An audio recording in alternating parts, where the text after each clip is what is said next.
We decided to talk about viruses and bacteria. Viruses, bacteria. This is not a good introduction. Is it not?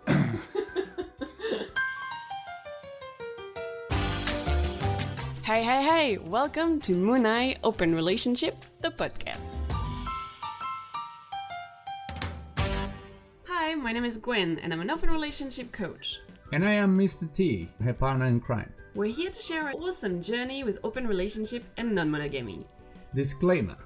We are not here to tell you what to do, what is right or wrong in your relationship. We are here to give you ideas and tips based on our own experience. And while doing so, we may discuss things that are not suitable for a younger audience. Welcome back to Munai Open Relationship, the podcast. We are in podcast number 7. Yes. Yay! Number 7. Unfortunately for the audience, last week we couldn't record the number 7 because of you, COVID.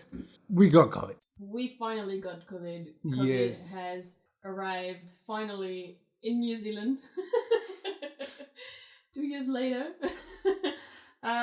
We are right in the middle of Our recovery. a big wave. COVID in New Zealand was Omicron. Yeah. And then we got it last Wednesday. So unfortunately podcast was not our priority at that time. Yeah, we were not feeling up to the challenge. Up to talk, really. For a couple of days. But we're back. Yeah, we are back and here we are. So today we're going to be talking about, what did you say before? Today, because we've just survived COVID, we decided to talk about viruses and bacteria. Viruses, bacteria. This is not a good introduction. Is it not? So, to remember, in the last couple of episodes, we've been talking about different myths about open relationship, and one of them is, that being non-monogamous is dangerous for your health because you can catch so many STDs and STIs, that it's better to be monogamous because monogamous people don't get any STIs or STDs. Bullshit!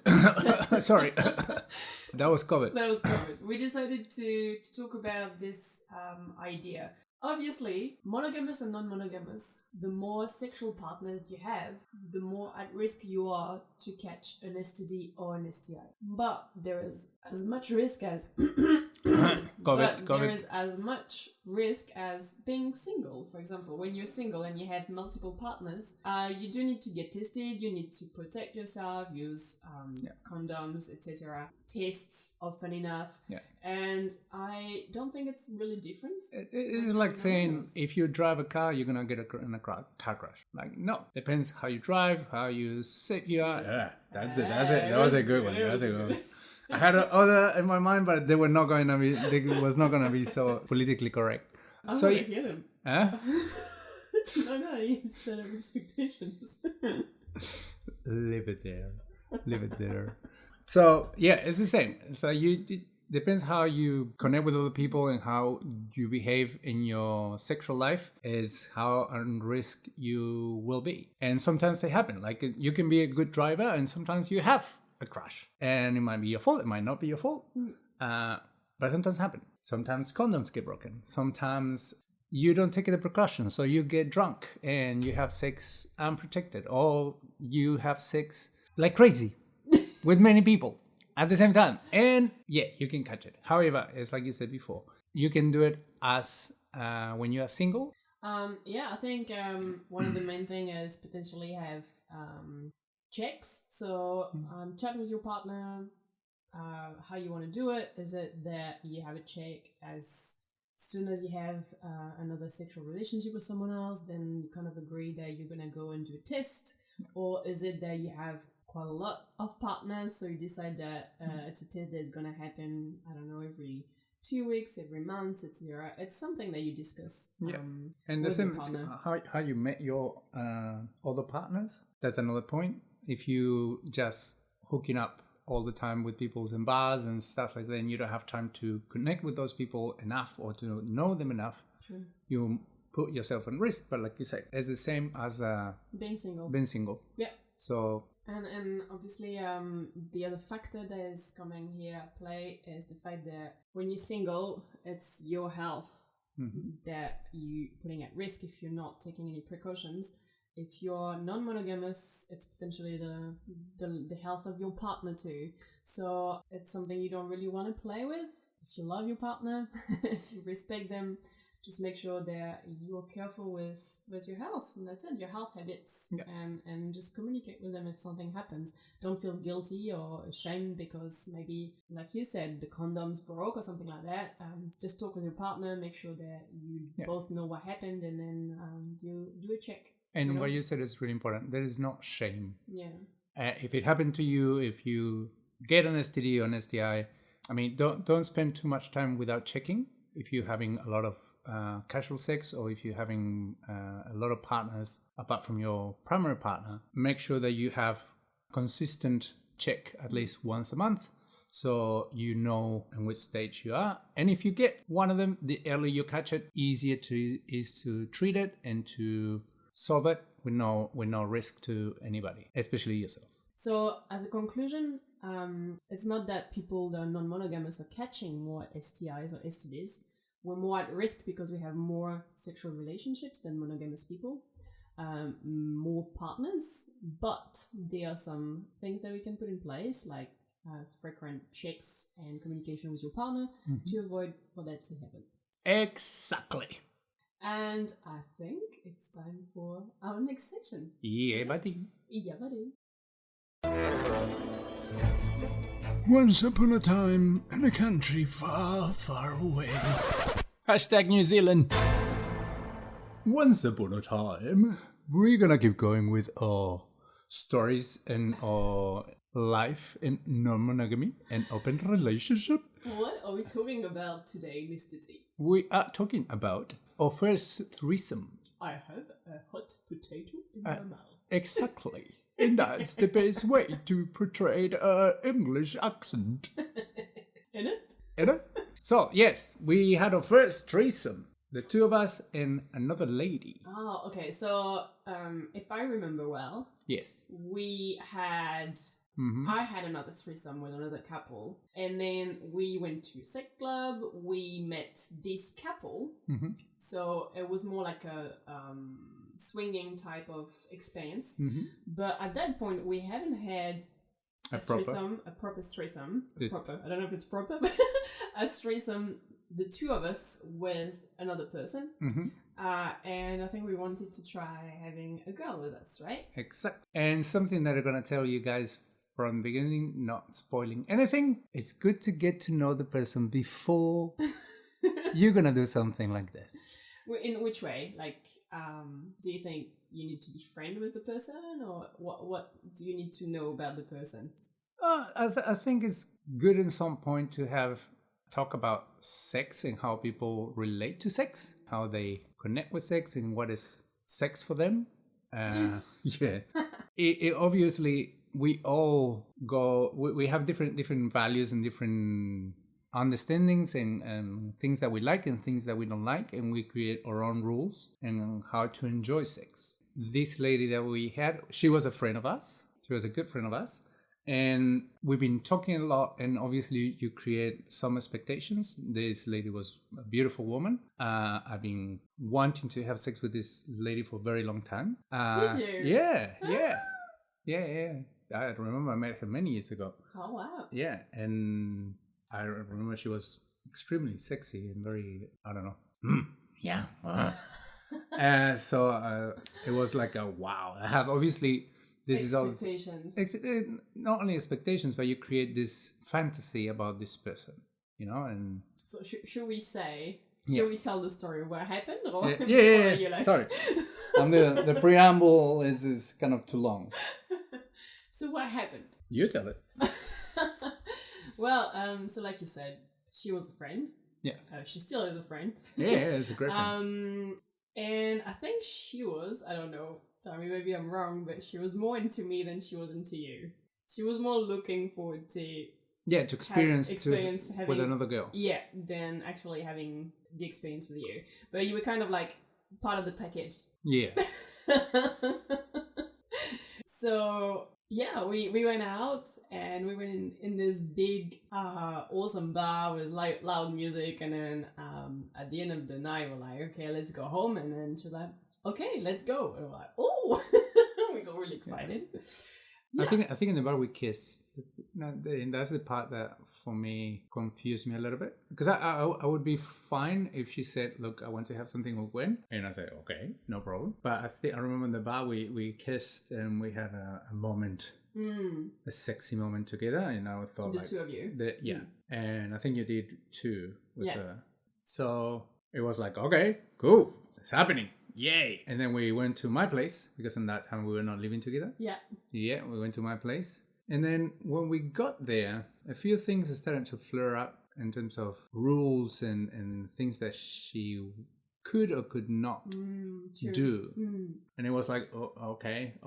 And we had to kind of for me, it's something that happened in life. Like if I have to think too much about something, it breaks the magic. So yeah, as a little disclaimer for you guys is Mr. T and I have this rule that there's no rule.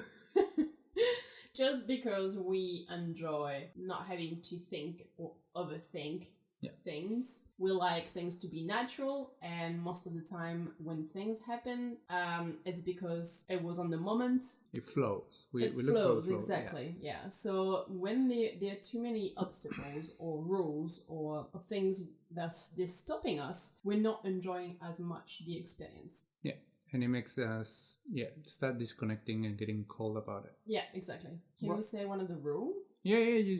So this lady had a rule about hygiene where she was finding it really uncomfortable to kiss on the mouth. Yeah. So we could not kiss each other on the mouth, not the mouse. Mouse is Minnie the Mouse. Minnie the Mouse. It's something different. There's a different type of fantasy. Yeah. Mickey Mouse? Minnie? Did I say Minnie? You said Minnie. It's okay. Mikey? Huh? Mikey? Mickey. Mickey? Mickey Mouse. Mickey Mouse. Mickey Mouse. Mickey. We say Mickey in French. Yeah, we have Mickey or Mickey. Anyway, so we could not really let go fully and just let ourselves be, really. So that was one of the rules. And I think that's one of the points. Like kissing is such a... I understand for some people that kissing is so intimate, but at the same time is one of the elements that help you to break the ice and to make you feel the other person and understand how much. But that was the thing. We kissed on the club. I don't know. But suddenly she didn't want to kiss anymore after, and it was all things about oral sex, and that she would not go down on me, or she would go down on me, but I couldn't go inside of her. I can't remember now. It was so many elements that kind of was really kind of... So it was not a complete bad experience. No. It was still funny to be there with you and experience that in a more intimate type of setup. Yeah. Than a club or being with another couple. But yeah, I think it was not the mind-blowing experience we were expecting, and maybe we had high expectations too, potentially. It's like a fantasy. It's any fantasy that you have a certain idea of how the fantasy will be amazing, and then when that fantasy doesn't get closer to those points, it's like feels like a disappointment. Yes. But yeah, like I said, it was not a bad experience. No one got fully frustrated. Obviously, I don't think anybody have an orgasm whatsoever. So it was like, okay, no. Yeah. So she left after. Yeah. Didn't stop for the night. And then we had sex together. And then we had we actually do that quite often, eh? Oh, yeah. Then when we go to parties or we have experiences with other people when we come back home and it's like we reconnect. Yeah, and we have to celebrate. And we have to celebrate the experience. So yeah, that was the story of our first threesome. You hear it, you type it, you send it, you ask for it. You hear it, you type it, you send it, you ask for it. So let's see what questions we have for you today. For me, for us, for you, audience. From you, audience. Yes. Not for From the audience. you and the answers that we have for you. Ah, that's Is that better? better. That's better. You happy now? Yes. Okay, so let's jump straight into it. The first question that we had was, do I have to come out to my friends and family? And if yes, how do I do it? Wow, it's an interesting topic. Obviously, Have you come out to your family? yes, I have. Mm-hmm. And then, like anything, go back to the relationship that you have with your family and how free you feel to share those things with your family. I think with your friends, it's good to do it, especially if you, obviously, everybody will know you and your partner, and you don't want to people see you or see your partner with someone else outside and a date or something like that, and start gossiping about that some of you are cheating on each other. So I think it's important for at least your closest friends to be aware of your status and your relationship. And with your family, like I said, if you have a good relationship with them, you know how conservative or non-conservative they are and how much they will accept your choice or not. In my case, my mom, for example, my brothers had no problems. I told my brothers, I think, in the beginning of when we put a title, and at the beginning they were like, that's crazy, blah blah blah. I don't understand. Only you can find Only you do that.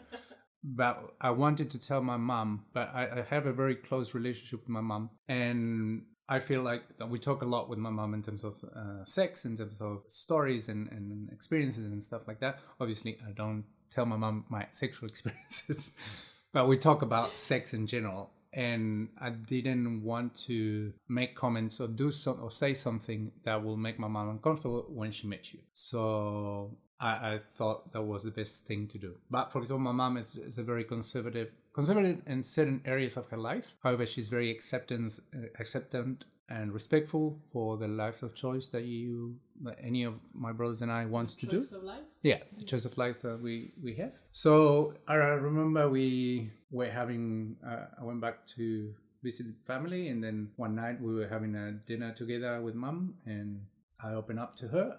I just said, look, I have something to tell you because I think it's important for you to understand my relationship and how we deal with our relationship with Gwen. And I told her that we were in an open relationship, and for her it was like, what? What is it? What does that mean? Not only that, like she was like, so you can sleep with other women and she doesn't have a problem, and she can sleep with other people, with other men, and you don't have a problem. Yeah, that's crazy.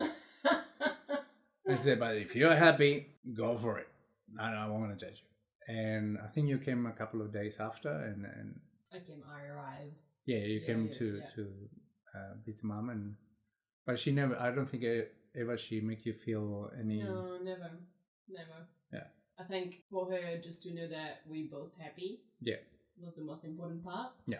But yeah, you guys have a really good relationship. Mm. So to answer the question, do you have to come out? No, you don't.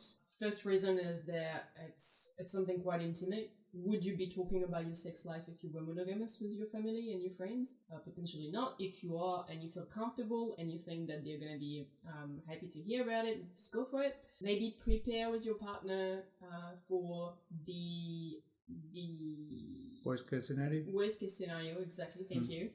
Where if you are out on a date and then you meet your in-laws, try to make sure that you have a story prepared and that your partner is that will be catastrophic. Knowing the story. And how do you do it? You just need to create the space as well. I personally haven't told my whole family. All our friends know about it. Yeah. From really early on, we never really hid that. Yeah, we had a time. I think the first year, not the first year that we were dating, but the first year of our relationship, it took us a while to come out fully to all our friends. Some of our friends, the closest friends, knew from the beginning. Yeah. And slowly we started relaxing. I think we talked about this in previous episodes. Yeah. And we started coming out to everyone because it's like I said before, like people see you, especially when you are exposed to a community. Yeah. Like we like dancing, and people in the scene see you on the streets and recognize you and things like that. It's a little bit hard to lie to people or to have like a second story doesn't create more gossiping and more problems. Yeah, I think when at the very beginning of our relationship, I went back to friends, and I remember having a conversation with my mom about the fact that I was dating more than one person.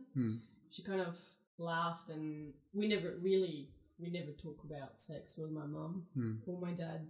And I remember just saying that to my mom, and she kind of replied, "Oh yeah, but that's normal when you're not too serious with the person you're with." So that was the way she's been brought up and how she thinks. And I didn't try to challenge it. I was just and I think my sister had a similar reaction at the time. But you came out to your sister recently, really recently. So the first time I talked about it with my sister was on that same trip back to France, at the beginning of our relationship. And then my sister was in the middle of divorce, so she was really excited to be single again. And for her, having more than one partner just meant that I was not in love with you, and I was just being a free woman, doing whatever I want.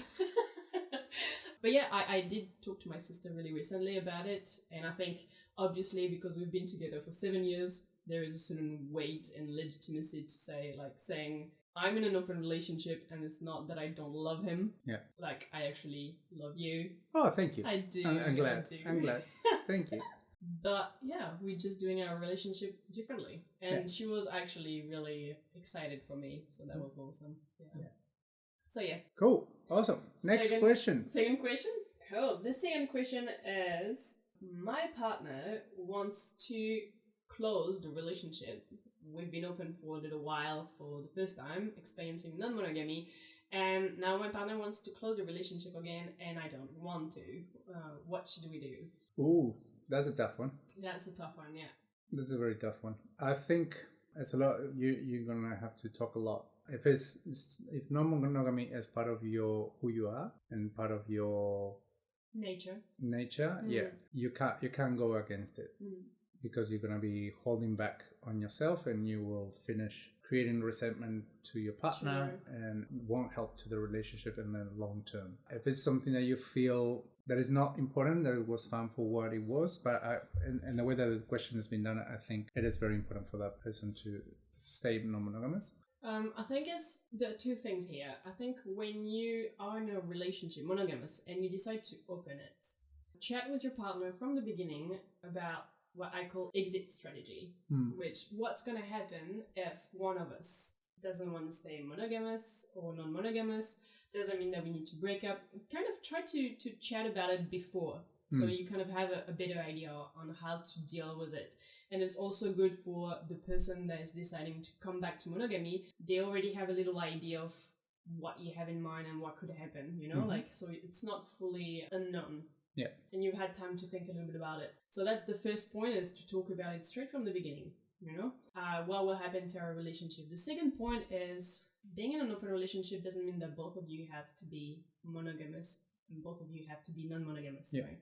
It's completely possible to have one of you monogamous and the other one non-monogamous. So if that's something that could work for you, that's awesome. Yeah, for your partner as well. And for your partner as well, yes. So yeah, I think it's all about talking about it. And like Mr. T was saying, try to see if it was just a sexual experience and you're happy that you've had it and then you're happy to go back to monogamy, or if it's actually a little bit more than that and it's really important now for you and for your life that you actually keep going on that journey of non-monogamy. Yeah, and it's important, like anything. See what is possible to compromise, what is not possible to compromise, and if that is an element that can determine your future, you might need to take the hard decision to let the other person go, and both have to face life finding new partners. Let it go. Let it go. That was nice. Thank you. Yeah, that's it. We're done. We're done for today. Cool. Well done. So, guys, I have news for you. Oh no. Yes, we have news. Now, not only you can hear this podcast on Spotify, you can listen it in YouTube. So you can go to YouTube Munai Open Relationship, and you will find all the episodes there, and you can start listening all the episodes from YouTube. We might have some videos in the future at some point. Yeah. We are recording right now. And I hope so. I hope so. Anyway, this is the end of the episode. So guys, just a little reminders that you can find me on Instagram or on the website Munai Open Relationship. It's the same on Facebook and Instagram, Munai Open Relationship. And TikTok. And TikTok. Yeah. And TikTok. And it's the same name. Same name, yeah. Like we're trying not to confuse you guys. You can also find my book. It's on the website and it's on Instagram, and it's called Dealing with Jealousy. So if you are experiencing jealousy and you are in an open relationship, it's a little bit different than feeling jealous in a monogamous relationship. So I thought it was a good idea to kind of go on that subject. In a book, it's full of exercises. And even if you're in a monogamous relationship, Yeah. I will recommend you the book because it's going to help you a lot to deal with True. your own problems in True. terms of jealousy. True. So, And then I think the last thing that I wanted to add is that I do offer some coaching services. So if you are experiencing any type of doubts or issues in your relationship, even if you're single and you think that you would like to be non-monogamous but you're not sure yet, you can contact me and then we can do some sessions. We can help you. yes. Yes. Absolutely. Are you proud of me? I am. Well done, Padawan. Thank you. Thank Well you. done, Padawan. Okay, guys, we will see you. We will hear you. We will talk to you next week with a new episode. Sayonara. And this, my friends, is the end of the episode. But don't worry, we will be back with the next one really soon. Ciao, ciao! Did you put recording? You put record. No. Yes, you did. I know your face. I can see your little nostrils moving. You're lying. I can tell you I didn't press it. You didn't. You were here and you pressed the button. And No, I pressed button there. Oh well. Okay, there is no video. No video for episode 7. Sorry. Was my fault, apparently.